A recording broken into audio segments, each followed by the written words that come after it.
You would think lightsaber combat has rules everyone follows, but there are forms so dangerous, so controversial, that entire generations of Jedi tried to bury them, and one of them doesn't even rely on the blade at all.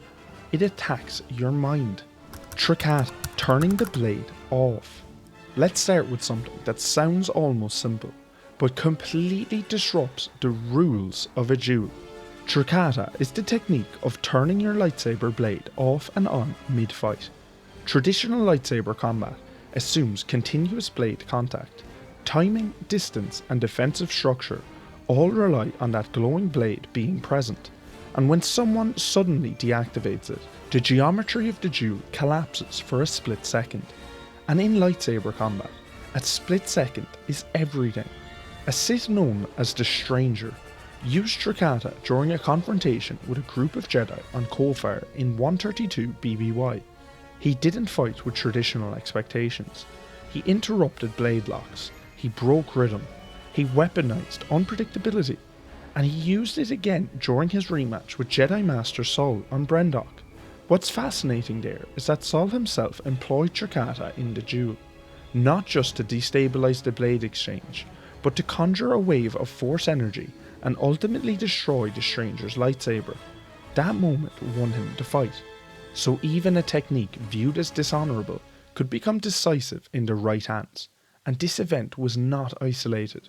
Obi-Wan Kenobi used Tràkata while fighting Maul and Savage Opress on Florum.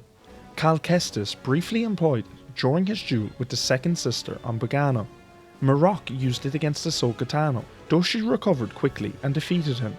Tràkata isn't about aggression, it's about disrupting expectation, and because lightsaber forms are built on discipline and structure, breaking that structure feels almost taboo. But if Tràkata bends the rules, then Form 7 breaks them. Form 7, the Ferocity form. Form 7, known as Juyo and later refined into Vaapad, was called the Ferocity form for a reason. Juyo was intensely aggressive, even more so than Form 4, but what truly set it apart wasn't just movement, it was emotional state.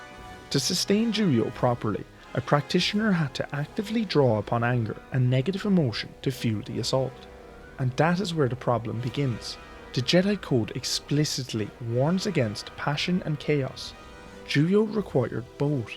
During a resurgence of the Sith, roughly 4,000 years before the Clone Wars, the Jedi Council recognised the form, likely because the situation was desperate. For decades, Juyo saw use as Jedi and Sith clashed in open conflict, but by the end of the war, many Jedi who practiced Form 7 had fallen to the dark side, or come dangerously close to it. That was a turning point. The Council forbade the study of Juyo, and even when that prohibition relaxed over the centuries, Form 7 was never practiced freely. Only those with express permission, or those willing to defy the Council, trained in it. To maintain Juyo's relentless onslaught, every strike had to be force infused. The practitioner had to channel the force constantly, without exhausting themselves or losing precision. That focus made it devastating and dangerous, because drawing that deeply and continuously on negative emotion pulled the user perilously close to the dark side. Now here's where things shift, when Mace Windu refines into Vaapad.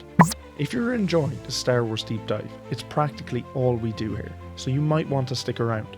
Vaapad, walking the edge.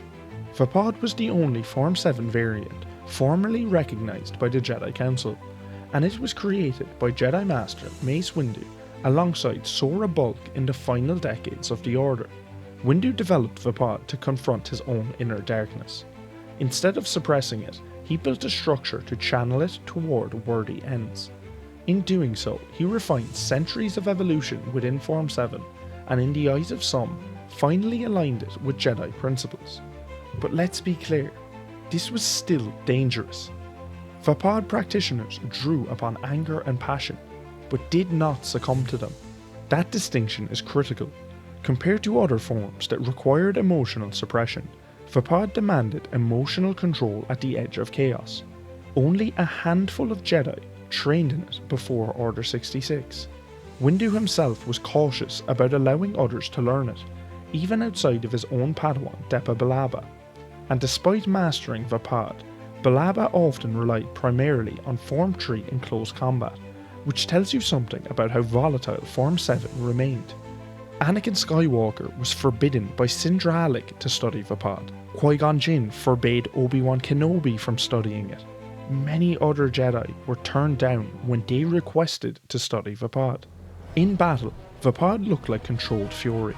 Rapid strikes, powerful blows, relentless pressure, physically demanding, emotionally demanding. It even echoed the direct simplicity of Shi-Cho in its kinetic aggression, and yet even its creator treated it carefully. Which brings us to techniques that weren't about emotional risk, but about physical devastation. Möch and Sith, the forbidden cuts. Some lightsaber techniques weren't controversial because of emotion. They were controversial because of what they did to an opponent. Möch literally means to dismember. It involved circular motions targeting multiple limbs at once, cutting off several limbs in rapid succession. It became a Sith favourite because it utterly destroyed the opponent. For Jedi, that crossed a line. The Order emphasised ending conflict with minimal damage. Using Möch with the goal of dismemberment was viewed as butchery.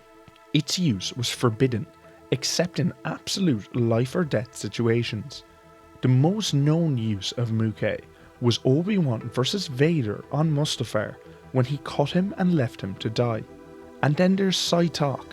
Sith translates roughly as to cut body in half. It was one of the marks of contact, and it involved bisecting an opponent, usually at the waist. Darth Maul used Sith against Mikella. Ahsoka Tano used it against the Magna Guards. Quinlan Vos used it against Voltarko and Cadrian Say. And of course, Obi-Wan Kenobi used Sith against Maul during the Second Battle of Teed, a moment that should have been fatal. But Maul survived, sustained by hatred and the dark side, eventually replacing his lower body with cybernetics. So even a fatal strike didn't always end the story.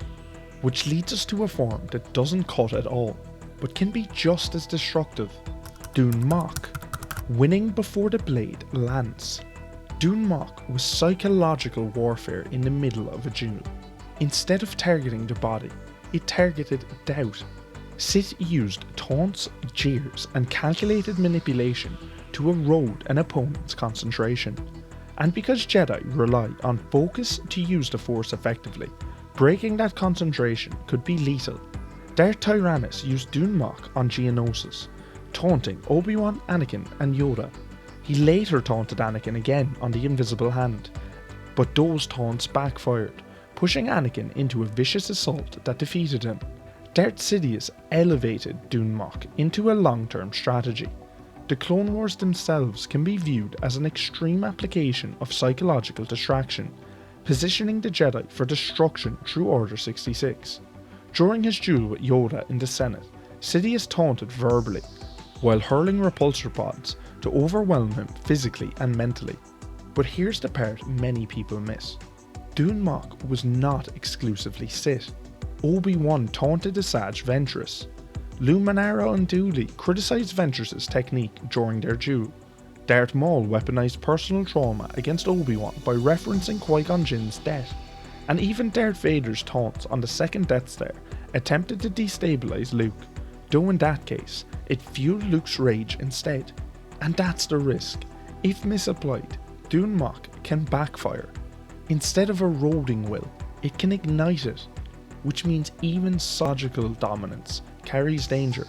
Why these forms were feared? These forbidden forms all follow a similar pattern. Tràkata disrupts structure. Juyo draws on anger. Vaapad walks the edge of darkness. Möch and Sith maximize physical destruction. Dune Möch attacks the mind itself. Each one crosses a boundary the Jedi were deeply cautious about, whether that boundary was emotional, ethical, or physical. And yet, in moments of desperation, even Jedi used them. That tension is what makes these forms so fascinating. They aren't just combat techniques, they're stress tests of the Jedi code itself. Let me know in the comments, do you think you would ever want to use one of these techniques?